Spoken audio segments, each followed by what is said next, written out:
હક્કી આવાજ ન્યૂઝ ચેનલમાં આપનું સ્વાગત છે। ડભોઈ તાલુકાના કરનાળી ખાતે મા રેવા આશ્રમમાં શનિવારે અમાસની ભવ્ય ઉજવણી 5000થી વધુ ભક્તો માટે છાશ, ચા, નાસ્તા અને મહાપ્રસાદીનું આયોજન કરવામાં આવ્યું હતું। ડભોઈ કરનાળી નર્મદા કિનારે આવેલા પવિત્ર યાત્રાધામ કરનાળી ખાતે શનિવારે અમાસના પવિત્ર અવસરે શ્રદ્ધાળુઓનું ઘોડાપૂર ઉમટી પડ્યું હતું। આ ખાસ પ્રસંગે કરનાળી સ્થિત મા રેવા આશ્રમ દ્વારા દર વખતની પરંપરા મુજબ આ વખતે પણ હજારો ભક્તો માટે ભવ્ય સુવિધાઓ અને ભોજન પ્રસાદની વ્યવસ્થા કરવામાં આવી હતી। આજના પવિત્ર દિવસે 5000થી વધુ ભક્તોએ આશ્રમ ખાતે ચા, નાસ્તો અને મહાપ્રસાદીનો લાભ લીધો હોવાનું જાણવા મળ્યું હતું। રેવાત રફીક મંસૂરી। જય કુલ ભંડારી, જય મા નર્મદા। આજે વૈશાખ વદ અમાસ, આમ તો દરેક અમાસ પિતૃઓ માટેની જ હોય છે 90%। એમાં પણ આજે શનિશ્ચરી અમાસ છે।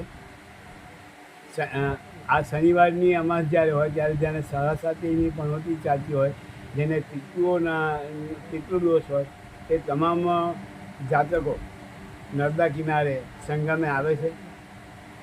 અહીંના વિદ્વાન બ્રાહ્મણો પાસે વિધિ કરાવી નર્મદામાં સ્નાન કરી અને કુબેરના દર્શન કરે છે। સાથે સાથે આવતીકાલે અધિક માસ શરૂ થાય છે।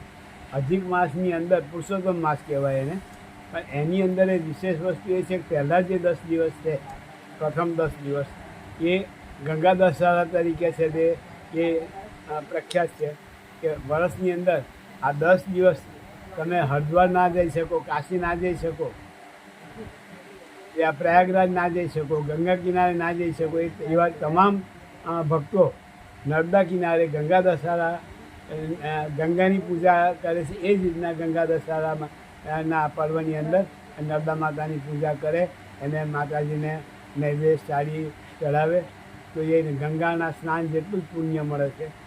એવી અતિ પાવન આ અધિક માસ, પુરુષોત્તમ માસ પણ શરૂ થઈ રહ્યો છે। આજે જેમ ગરમી વધે છે એમ ભક્તો પણ વધે છે। આજે ગરમી પણ ખૂબ છે અને લોકો પ્રસાદીનો પણ લાભ મા રેવા આશ્રમે લીધો છે।